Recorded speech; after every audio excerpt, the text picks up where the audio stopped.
Oke, kita masuk ke pembelajaran intinya mengenai apa itu ilmu kalam. Ilmu kalam atau kalamun artinya adalah pembicaraan. Maksudnya pembicaraan apa? Pembicaraan yang melibatkan logika, melibatkan rasio untuk mempelajari atau membahas mengenai Allah, mengenai firman Allah, dan mengenai utusan Allah. Nah, lalu kita akan belajar juga mengenai ruang lingkup atau apa aja sih yang kita pelajari dalam ilmu kalam. Yang pertama adalah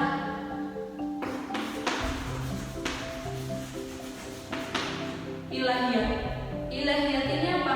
Ilahiyat adalah semua hal yang berhubungan dengan Allah atau wujud-wujud Allah atau sifat wajib Allah atau sifat jaiz Allah. Nah, yang kedua adalah nubuwah. Nubuwat ini menjelaskan mengenai apa? Nubuwat ini menjelaskan mengenai utusan Allah.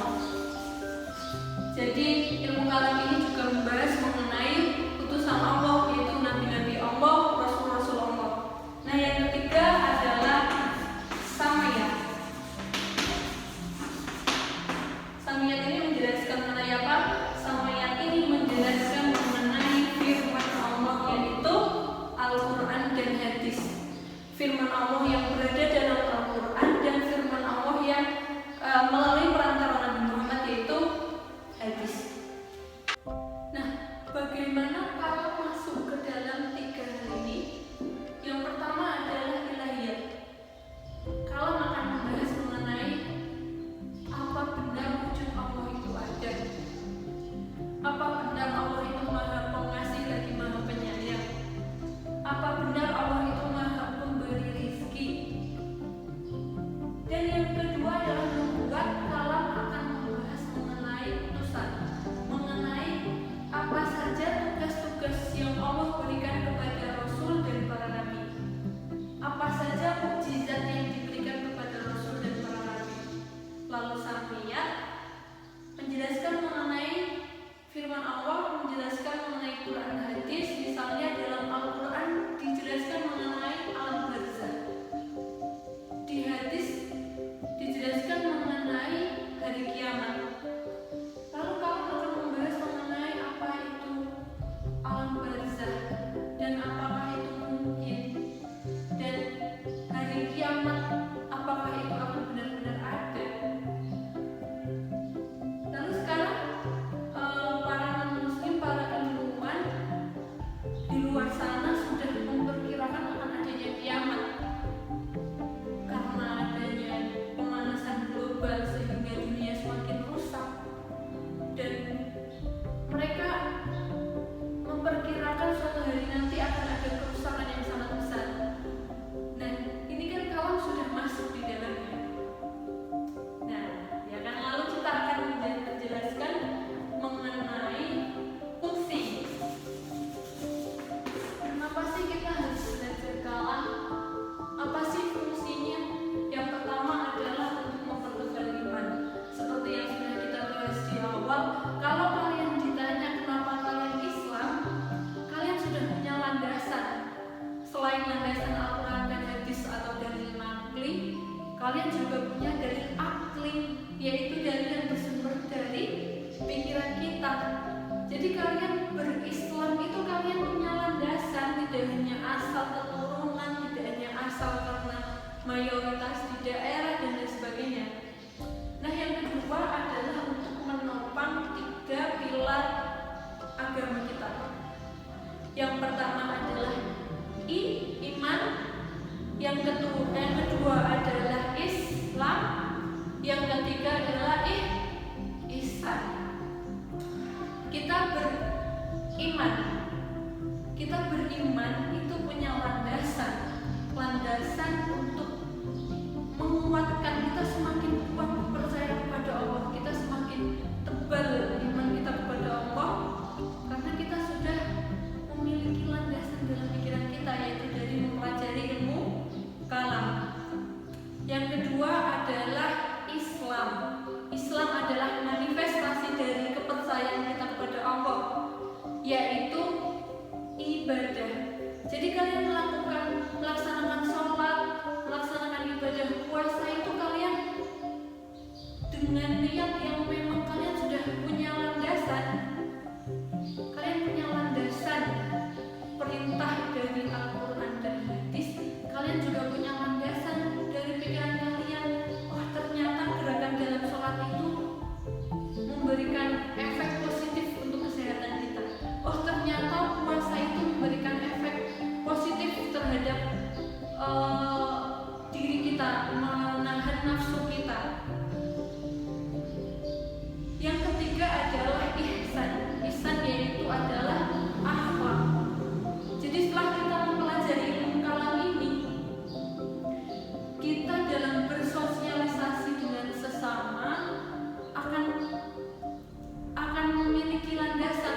dimainkan. Kita di bumi dibuat mainan, terus kita gimana? Ya kan? Jadi menurut logika, kalau Tuhan ada dua, pasti ada pertengkaran, pasti ada saingan bumi, pasti ada dunia lain dan lain sebagainya. Nah, selanjutnya kita akan belajar mengenai hubungan ilmu kalam dengan ilmu-ilmu lain. Contohnya ibu contohkan di sini ilmu fikih dan ilmu tasawuf.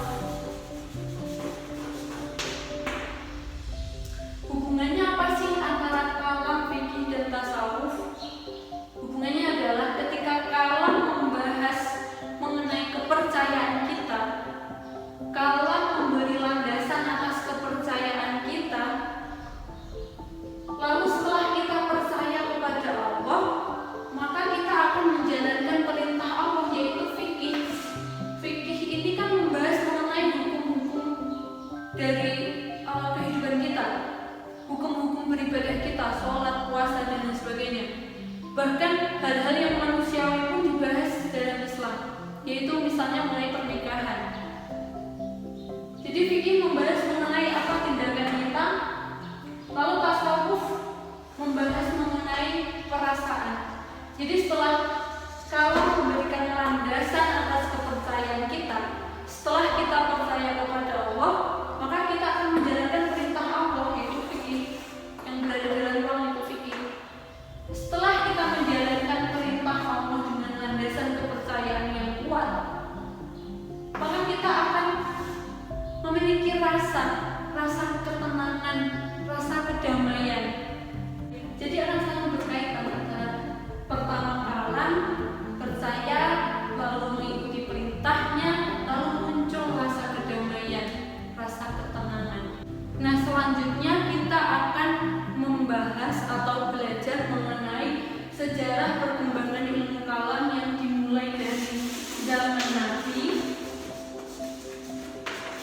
zaman Khulafaur Rasyidin, lalu zaman Bani Umayyah, lalu pada zaman Bani Abbasiyah, lalu pada zaman sesudah Abbasiyah. Nah, pada masa Khulafaur Rasyidin ini, nanti kalian bacakan ada peristiwa tahkim. Nah, peristiwa tahkim ini akan sangat mempengaruhi sejarah perkembangan ilmu kalam. Jadi setelah ini kita akan melihat video mengenai tahkim ini. Jadi kalian melihat dengan seksama videonya. Nah, setelah menonton video, ibu harap nanti kalian membentuk kelompok berjumlah 5 kelompok dalam satu kelas. Lalu ibu minta setiap kelompok, masing-masing kelompok, setiap kelompok, misalnya kelompok 1 menjelaskan mengenai sejarah ilmu kalam pada zaman Nabi, kedua pada zaman Khulafaur Rasyidin, dan seterusnya. Nanti kalian di dalamnya menjelaskan mengenai segala hal tentang perkembangan ilmu kalam. Nanti kalian tulis dalam kertas yang sudah ibu bagikan. Lalu setelah itu kalian tempel kertas kalian pada dinding, dan kalian akan bergantian untuk menjelaskan. Jadi misal kelompok pertama menjelaskan pada zaman Nabi, jadi semua kelompok berkumpul pada kelompok pertama, lalu kelompok pertama menjelaskan, kelompok lain mendengarkan, dilanjut nanti ke kelompok 2, kelompok 2 akan menjelaskan dan kelompok lain mendengarkan, dan seterusnya. Oke? Jadi setelah kita nonton video ini, ibu kasih waktu sekitar 10 menit cukup ya teman-teman. Kalian baca di buku kalian tentang sejarah ini dari masing-masing kelompok. Lalu bisa kalian tambahkan dari sumber lain, yaitu internet. Karena ibu yakin kalian sudah ada yang bawa HP ya kan. Nah, oke, kita akan menonton videonya terlebih dahulu.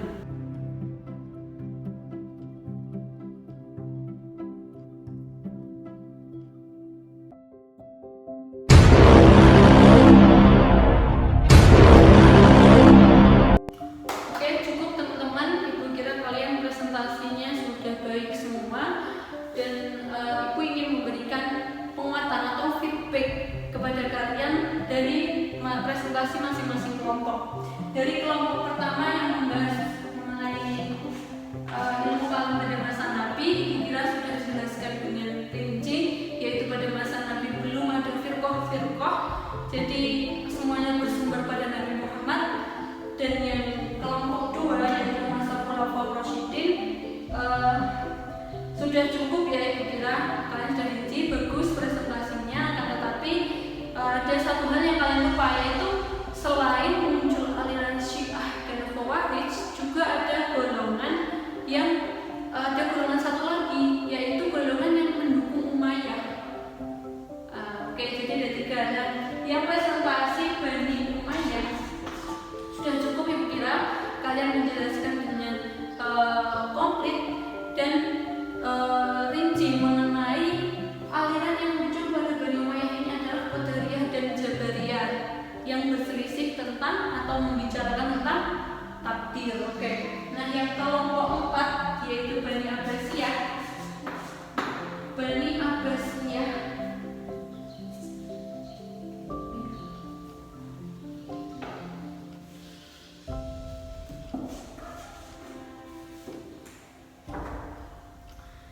Nah, yang kelompok 4 yang menjelaskan mengenai Bani Abbasiyah ini, presentasinya juga sudah bagus. Akan tetapi satu hal yang belum dijelaskan, yaitu pembicaraan ilmu kalam pada masa ini adalah mengenai kemakhlukan Al-Quran. Jadi mereka berselisih apakah Al-Quran itu termasuk makhluk. Nah, yang kelompok 5, kelompok terakhir atau masa sesudah Abbasiyah, Ibu Kira juga sudah cukup. Kalian sudah baik mempresentasikan mengenai aliran yang berkembang pada waktu itu, yaitu Ahlus Sunnah wal Jamaah yang terdiri dari Asy'ariyah dan Maturidiyah.